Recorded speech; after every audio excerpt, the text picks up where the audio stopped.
So let's talk about Mr. J. Powell punching back.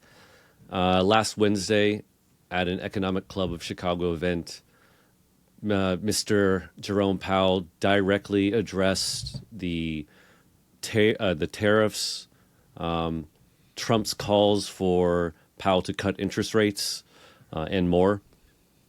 In his speech, Powell made it very clear that the Fed will not be intervening in markets anytime soon.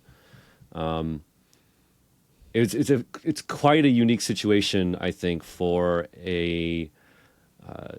for the chairman to do this. So I was a little surprised at how direct he was speaking to the president. Utilizing a little humor, Powell commented on the rising levels of uncertainty. This is a great quote. As the great Chicagoan Ferris Bueller once noted, life moves pretty fast.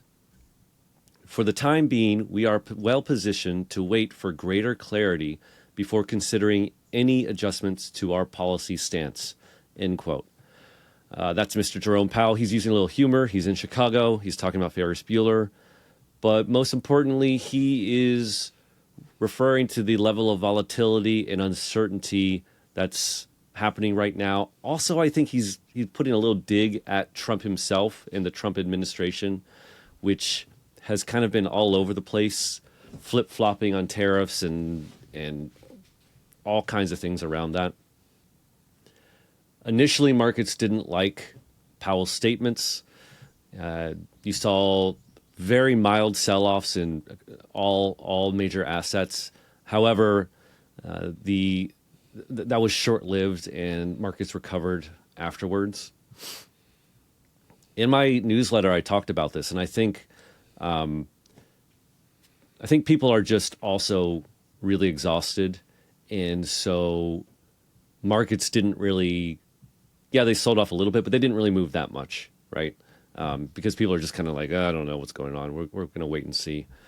However, Trump really didn't like Powell's remarks. I think he took it quite personally.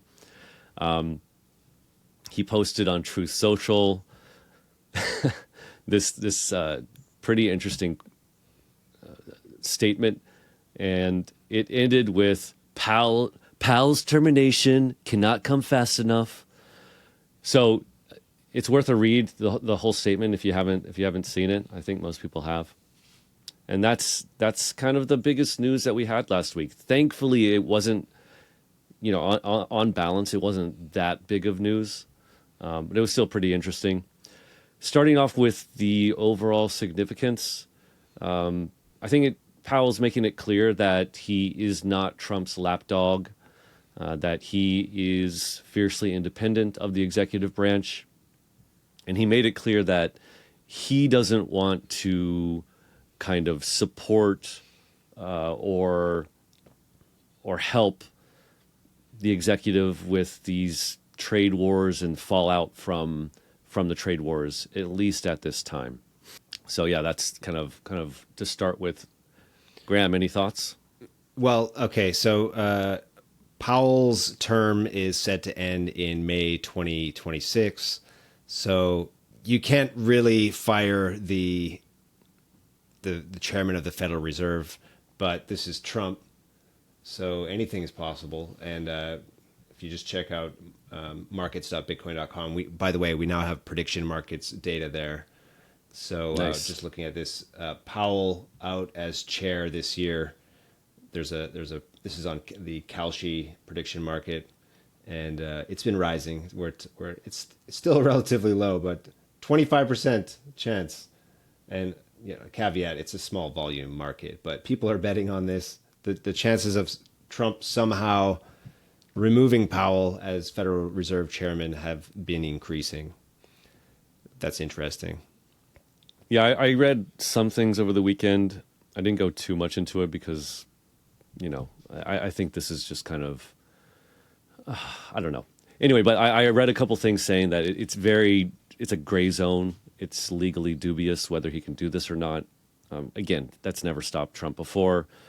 But I personally don't think that he's going to try to do this. I think he'll probably take another approach. I heard some ideas being bandied around Twitter, things like he could choose some person, the successor, and publicly state like, this is going to be my guy or gal, most likely a guy. This is going to be my person for this job, and then start putting this person out in front of the media months and months and months in advance of Powell's end date next May. And this could in effect kind of allow him to have a quote unquote shadow chairman, where they're speaking directly to the market, preparing the market for whatever Trump wants to happen. And then what's the market going to do? Are they going to listen to the kind of lame duck current chairman, or are they going to pay attention to the chosen successor who will then implement Trump's policies?